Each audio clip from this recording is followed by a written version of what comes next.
Hello my dear student, welcome to my channel Educare institute. आज के আমরা class 10 এর গোলকের সমস্ত সূত্র এখানে শিখে নেব। দেখো এখানে গোলকের সূত্রসমূহ। এক নম্বর সূত্র কি আছে আমাদের? গোলকের বক্রতল বা সমগ্রতলের ক্ষেত্রফল সমান আমাদের কি 4 পাই আর স্কয়ার বর্গ একক। পুরো এটা সমগ্রতল হলো। দু নম্বরে দেখো অর্ধগোলকের বক্রতলের ক্ষেত্রফল সমান অর্ধগোলকের বক্রতলের ক্ষেত্রফলের সূত্র 2 পাই আর স্কয়ার বর্গ একক হলো। তো দেখো নেক্সট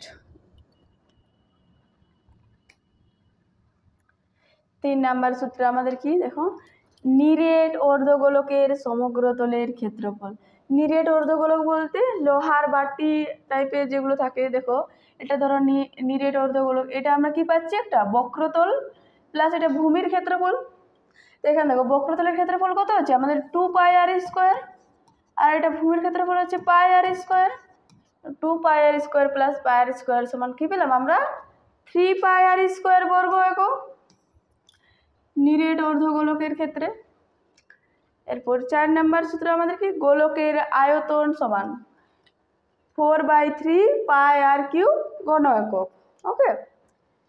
5 নাম্বার সূত্র দেখো অর্ধগোলকের আয়তন সমান অর্ধগোলকের আয়তন সমান কি হবে? গোলকের আয়তন যা ছিল বাই 2 অর্ধগোলকের ক্ষেত্রে।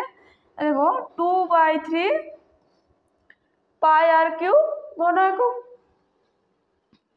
নেক্সট দেখো